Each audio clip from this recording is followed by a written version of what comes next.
Et bonjour et bienvenue sur Mira Station. On est toujours avec l'équipe d'Unicité. Bonjour les filles. Salut, Bonjour. salut. Et aujourd'hui, on est avec l'Office du tourisme pour la fête provençale. Bonjour à vous. Bonjour à tous. Alors, on a quelques questions à vous poser. Donc, les filles, c'est Oui. à vous de commencer. Alors, comment est venue l'idée d'une fête provençale? Alors, il y a 10 ans, l'ancien président de l'Office du tourisme, Georges Gauthier, qui est très attaché aux traditions et à la culture provençale, a eu envie de créer une fête provençale pour les mettre à l'honneur dans notre ville, ce qui n'était pas fait depuis plusieurs années. Et en fait, ce projet a croisé celui de la municipalité, puisqu'ils avaient également le projet de mettre une fête provençale en cours et à l'honneur. Donc, ces deux projets se sont croisés et conclusion, en 2010, est née la première fête provençale Racine et Gitelle à Miramas. Quel est l'objectif de cette fête ? Alors cette fête concrètement est faite pour que la population miramassienne renoue avec la culture provençale et les racines provençales. Bien souvent, on pense que les racines provençales sont plutôt du côté d'Arles. Effectivement, c'est le bassin, on va dire, originel, mais à Miramas, les racines provençales sont très ancrées et le patrimoine est très riche. Donc l'idée est de vraiment mettre en valeur ces traditions. Et où se déroulera exactement cet événement ? Alors, l'événement a lieu à partir du 11 mai jusqu'au 19 mai dans plusieurs endroits de Miramas. À savoir que le 11 mai, nous sommes sur l'entrée du village MacArthur-Glen, Provence. Il y a également une ferrade à la manade de Suloz. En plus, les autres jours, le vendredi, ça sera à Miramas-le-Vieux. Le samedi, au Plan d'eau Saint-Suspit. Et le dimanche 19, en centre-ville. Donc c'est sur plusieurs endroits. Voilà, plusieurs endroits. Et puis par exemple, le mercredi, étant donné que nos anciens ne peuvent pas se déplacer jusqu'au centre-ville pour le gros de l'animation, le mercredi, nous avons une association locale qui est Cheva ou Tradition, qui se déplace à la maison de retraite Orpea, les Jardins de la Crau, pour justement amener nos racines auprès des anciens. Donc effectivement, les lieux sont divers et vraiment pour toucher le maximum de la population. Mais c'est pas les personnes âgées qui justement gardent le provençal ? Parce qu'on dit que c'est avec les générations que ça s'en va, mais du coup c'est principalement les personnes âgées. Effectivement, vous avez tout à fait raison, d'où l'idée du nom de cette manifestation qui est Racine et Gitelle. Donc Racine, on comprend bien que ce sont les racines, c'est-à-dire les anciens qui sont porteurs de ces valeurs. Et Gitelle en provençal, ce sont les rameaux, en fait, les nouvelles pousses d'un arbre. Et pour ces 10 ans, puisque là on parle vraiment de la 10e édition, les Gitelles et donc la population, la jeunesse est vraiment à l'honneur. Et notre programme s'axe vraiment sur la transmission de ces valeurs par les enfants, par les adolescents, par la jeunesse en fait. Voilà. D'accord. Et comment avez-vous eu les financements pour cet événement ? Alors, c'est un financement qui est un peu divers. En fait, effectivement, la municipalité est à nos côtés depuis le début, donc nous avons une subvention municipale. Nous avons également une participation de la métropole cette année. Et puis, grâce à nos sponsors privés locaux, c'est-à-dire les artisans et les entreprises de Miramas, qui nous soutiennent depuis le début, c'est grâce à eux également que cette fête est possible, parce que nous, pour cette 10e édition, nous avons de nombreux partenaires, beaucoup plus que les autres années. Et grâce à ce sponsoring privé, ça nous a permis de boucler le budget. Et de façon plus anecdotique, mais qui a son importance aussi, depuis le mois de septembre, nous avons mis une cagnotte en ligne sur Litchi. Et en fait, effectivement, nous avons pu augmenter au fil des semaines la somme dans cette cagnotte. Et ça va également participer au financement de la manifestation. Et depuis quand mettons en place cette fête dans les villages provinciaux ? Alors, les fêtes provençales en Provence sont, on va dire, ancestrales. Hein. Enfin, ça fait des décennies, voire des siècles, que les valeurs et les traditions sont toujours mises à l'honneur. Concernant Miramas, on va dire qu'il y a 30-40 ans, il y avait déjà des journées pendant les fêtes votives, par exemple, où les valeurs et les traditions provençales et la culture provençale étaient mises à l'honneur. Et là, c'est vrai que ça faisait plusieurs années où c'était plus le cas, où il y avait peut-être quelques touches par-ci, par-là pendant les fêtes votives, je le redis. Donc nous, ça fait 10 ans, vraiment, il y a un week-end ou plusieurs jours qui sont consacrés vraiment aux traditions provençales. D'accord. Et comment vous en faites la promotion ? Alors cette année, le plan de communication est encore plus étendu que les autres années. Donc merci à la radio déjà de m'accueillir aujourd'hui. Nous avons également un spot radio sur Radio Maritima. Nous avons également plusieurs encarts publicitaires dans différents journaux locaux, la Provence, le régional, le Pays Salonnais. Nous avons une batterie d'affiches différents formats qui sont distribués dans les villes, les alentours des différentes villes, enfin de Miramas et les environs. Et également les réseaux sociaux, toute la communication digitale où on ne peut pas passer à travers. Donc effectivement, nous, on parle de tradition et de valeurs, mais on s'appuie vraiment sur les moyens modernes qui sont mis à notre disposition. On joue avec ça. Le service communication de la ville est à nos côtés. Et il faut savoir également que cette fête est valable et faisable grâce à un gros réseau de bénévoles. Donc c'est vrai que chacun est un peu ambassadeur de la communication et les messages voyagent de boîte mail en boîte mail et chacun est un peu porteur du message. Voilà. Et l'utilisation du cinéma Locomédia favorise-t-il à attirer le jeune public ? Alors effectivement, cette année, pour notre 10e édition, nous avons voulu élargir les partenaires avec lesquels nous avons l'habitude de travailler. Et cette année, il y a un joli partenariat qui s'est fait effectivement avec le cinéma Locomédia, où le jeudi 16, il y aura une causerie faite par Jean-Pierre Casselli à 18h30 sur la Provence insolite et secrète. Ensuite, il y aura un vernissage d'une exposition Point de Croix qui avait été proposée par la mercerie l'Iris. Et ensuite, la diffusion d'un film qui est La vieille dame indigne de René Alliot. Donc là, on espère, à travers ce média et à travers ce nouveau partenariat, que la jeunesse sera un peu plus présente et s'appropriera, parce qu'on est vraiment dans ce cadre-là, toutes nos valeurs auxquelles nous tenons tous. Et quels sont les partenaires qui vous aident pour l'organisation de cet événement ? Alors, nous avons tous les services municipaux sur lesquels vraiment nous comptons, que ce soit, je vous l'ai dit, le service communication, le service événementiel, les services techniques, électriques, etc. Le service espace vert également pour toute la décoration. Ensuite, c'est un bon réseau que nous avons su tisser et entretenir depuis 10 ans. Donc, on a à peu près une vingtaine de bénévoles qui s'occupent avec nous de la mise en place de cette fête.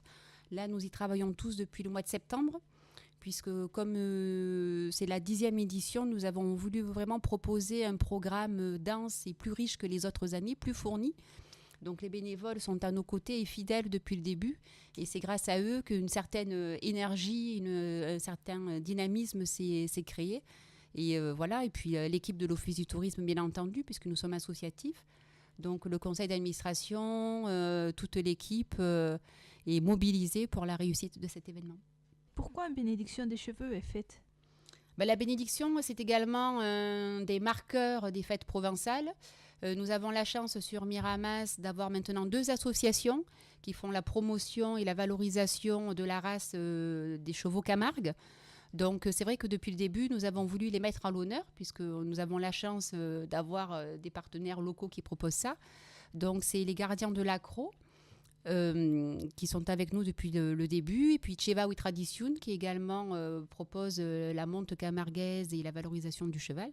Donc pour nous, c'était incontournable que le cheval Camargue soit présent. Et puis la bénédiction, c'est un beau moment, puisque cette année, nous aurons 40 chevaux pour la bénédiction des chevaux sur la place Jourdan. Donc ce qui va être magnifique, plus 2 charrettes. Et ensuite, ces chevaux, ces animaux participent au grand cortège qui sera dans la lignée de la bénédiction. Et justement, en parlant de ce cortège, qu'est-ce qui va se passer exactement dans ce cortège ? Ils vont défiler dans toute la ville ? Ils vont juste rester autour de la place Jourdan ? Le cortège part à 11h15 de la rue Jourdan et remontera toute l'avenue Charles de Gaulle pour un aller-retour avec un final sur le parvis de l'église 1 heure après à peu près. Et cette année, nous avons 22 formations différentes. À savoir que cette année, le cortège sera ouvert par les confréries. Ce sont 63 personnes qui défilent en tenue d'apparat pour valoriser certains produits régionaux, que ce soit la cerise, l'asperge, la charcuterie, le vin, etc.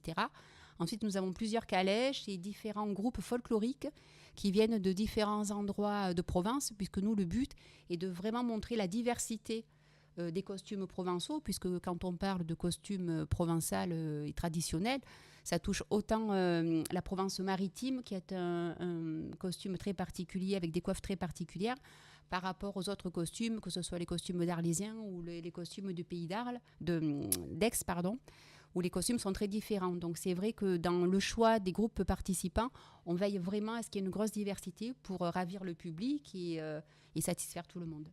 Quels sont les différents ateliers provençal et qu'apportent-ils ? Alors effectivement, toute la journée, le dimanche 19, sur la place Jourdan, il y aura une vingtaine de stands différents pour la promotion de la culture provençale. Donc ça part de la vannerie, aux sabreuses de ruban, de la sculpture sur bois, de la présentation et dédicace aussi de l'ouvrage L'art du costume d'Arles de Nicole Niel. Nous avons le collectif Provence qui est là, nous avons les photographies de Pierre Madec, qui est un photographe reconnu dans le milieu provençal. Nous avons l'Association internationale des centonniers, 2 autres centonniers, les confréries, le Bouti également. Donc vraiment, c'est pour mettre à l'honneur cette journée-là tous les savoir-faire de ces gens qui sont là pour perpétuer la tradition et le geste, on va dire, et pour le transmettre, bien entendu. Donc nous, ce qu'on essaie de prôner à ce moment-là, c'est vraiment l'échange entre le public et ces gens qui ont un savoir-faire, puisque ça peut être aussi une découverte pour le jeune public. Par exemple, les sabreuses de ruban, c'est vraiment un savoir-faire très particulier et qui interpelle et qui surprend autant les jeunes que les plus anciens, parce que ce sont des gestes que l'on n'en voit plus. Il n'y a plus que 2 associations qui sont capables de proposer cet artisanat-là, je vais dire. Donc pour nous, c'est vraiment très important de les mettre à l'honneur et de les faire redécouvrir au public présent cette journée-là. Qui effectue les danses folkloriques ? Alors les danses folkloriques sont effectuées par les différents groupes présents. Nous avons par exemple Louga Loubet qui danse, nous avons Raphaël en Provence, l'Ambélide de Cavaillon. Nous avons différents groupes qui vont proposer l'après-midi 2 danses chacun, plus des danses collectives.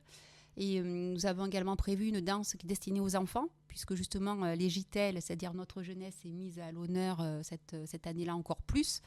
Donc il y aura une danse proposée par eux, et puis ensuite la dernière sera la grande farandole, où on espère que le public participera également. Et comment les vêtements traditionnels sont-ils acquis ? Alors en fait, les vêtements traditionnels sont confectionnés par les personnes même des associations folkloriques, ou alors ce sont des vêtements qui ont été transmis par les ancêtres et qui sont dans les familles depuis longtemps. Mais c'est vrai que c'est une passion pour ces gens qui ont l'habitude de se costumer.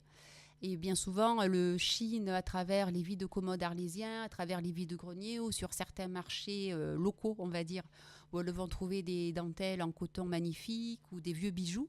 Et en fait, elles arrivent comme ça à amonceler tout un trésor, parce que ce sont vraiment de très très très jolies pièces et qui en fait prennent vraiment le jour et scintillent le jour où il y a un défilé ou un cortège. Mais c'est vrai que ce sont souvent des différentes pièces qui ont été glanées de ci, de là ou confectionnées, mais vraiment confectionnées également dans le savoir-faire traditionnel. Et pour rebondir par rapport à ça, nous, depuis le 12 janvier à l'Office du tourisme, nous avons un atelier couture qui a permis à peu près à 7 personnes de confectionner leur habit traditionnel, vraiment avec le geste habituel et tout en, on va dire, de façon traditionnelle. Hein. Et ces personnes qui n'ont pas l'habitude de s'habiller, pour cette occasion, vont pouvoir s'habiller en revêtant de jolis costumes, avec de jolies dentelles, le chapeau, enfin, toute la panoplie complète. D'accord. Et là, je suis en train de lire un peu le flyer. Vous parlez de la course camarguaise au fil du temps. Qu'est-ce que c'est exactement ? Oui, effectivement, C'est une course de cheval, nous avons différentes expositions pour symboliser et célébrer en fait nos 10 ans.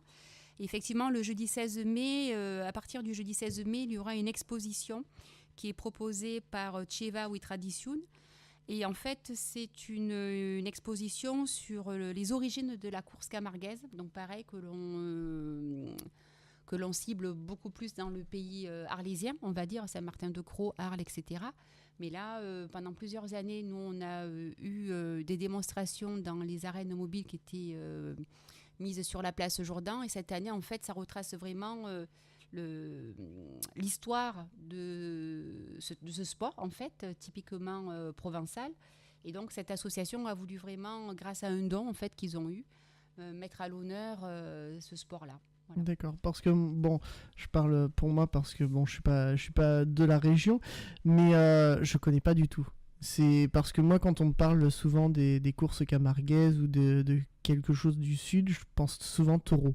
Alors là, on l'a pas du tout, les courses camarguaises. En fait, oui, il y a les vachettes. Et en fait, ce sont les jeunes gens qui, en fait, de diverses méthodes, sont là pour récupérer, grâce à un peigne, différents attributs qui sont accrochés au niveau des cornes des vachettes. Et en fait, tout ça est primé. Et c'est vraiment très, on va dire, sensationnel et spectaculaire parce qu'ils arrivent à faire des pirouettes, enfin, à prendre certains risques. En fait, l'animal est un compagnon de jeu à ce moment-là. Et il n'y a pas du tout...